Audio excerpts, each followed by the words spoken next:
The night was unusually quiet when I found myself sitting alone on the porch, staring out at the dim streetlights that cast their glow on the silent road ahead. Life had been different for me for a long time, shaped by grief, loneliness, and the unshakable feeling that love was a closed chapter in my book. My husband, Daniel, had passed away 3 years earlier, and though the world seemed to expect me to move on, my heart felt cemented to the past. Friends would tell me, "You're still young, Claire. You deserve to find happiness again." But every time I looked at them, I smiled faintly, nodding politely, while inside I thought, they just don't understand. Love wasn't something you replaced like a broken chair. To me, Daniel had been everything. His laugh still echoed in the walls of our home. His scent lingered faintly on the books he used to read, and his memory followed me like a shadow I couldn't escape. I had settled into a routine of solitude, work, home, a quiet dinner, and nights that stretched endlessly long. The thought of someone else entering my life never crossed my mind. I didn't want it, or at least I thought I didn't. Everything changed the afternoon I walked into the small cafe downtown. It was raining heavily, and I had ducked inside to escape the downpour. The place was cozy, smelling faintly of cinnamon and fresh coffee, with a warmth that pulled me in instantly. I was shaking the water off my coat when a voice came from behind me. "Need a hand?" I turned, and there he was, tall, with dark hair still damp from the rain. His eyes were a shade of hazel I'd never seen before, like sunlight caught in amber. He smiled, and it wasn't just polite. It was warm, genuine, the kind of smile that seemed to reach right into you. "Thanks," I murmured, letting him help me with the dripping umbrella I was fumbling with. We laughed a little at the mess I'd made, and then somehow he ended up behind me in line. That's how I met Michael. At first, it was nothing. Just a conversation about how unpredictable the weather had been that week, how much he loved this cafe, and how their muffins were impossible to resist. We exchanged names, nothing more.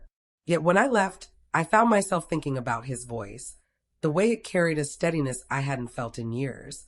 Over the next few weeks, fate, or maybe something greater, kept pulling us back into each other's path. I'd stop by the cafe, and there he would be, sitting with his laptop, sipping coffee like he belonged to the place.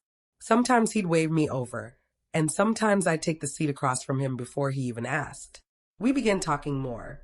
He told me about his work as an architect, how he loved designing spaces that made people feel at home.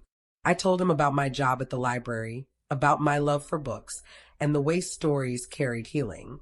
Our conversations were easy, unforced, like picking up a melody I didn't realize I still knew how to hum. Still, I kept my guard up. Every time I laughed at his jokes or caught myself looking forward to seeing him again, guilt would rise like a storm inside me. Wasn't I betraying Daniel by feeling this way? Wasn't love supposed to be once in a lifetime? But Michael never pushed. He seemed to sense the quiet battles I fought inside. He never asked for more than I could give. He was simply there, kind, patient, steady. He remembered the little things I told him, like how I always took my tea with a slice of lemon, or how I couldn't resist old jazz records. He showed up in small ways that mattered, walking me to my car on late evenings, texting to check if I'd gotten home safely, leaving me notes on library books he borrowed. Notes that said things like, "This story reminded me of you, strong but gentle." One evening, as autumn leaves swirled across the streets, he walked me home from the cafe. We stopped at my porch, the same place where I had once sat believing love was gone forever. He looked at me, his voice soft but sure. "Claire, I don't want to rush you. I know you've been through more than I can imagine, but I want you to know, I care about you, and whenever you're ready, I'll be here." His words weren't demanding, they were a promise. A promise that love didn't have to erase the past. It could grow alongside it. That night, I lay awake thinking of Daniel, but instead of pain, I felt something else. A sense of peace, as though he would want me to live, to love, to find joy again. And in the quiet of that night, I realized something I never thought I would. My heart still had room. Days turned into weeks, weeks into months, and slowly, cautiously, I let myself fall. Michael never tried to replace what I had lost. Instead, he gave me something new to hold onto.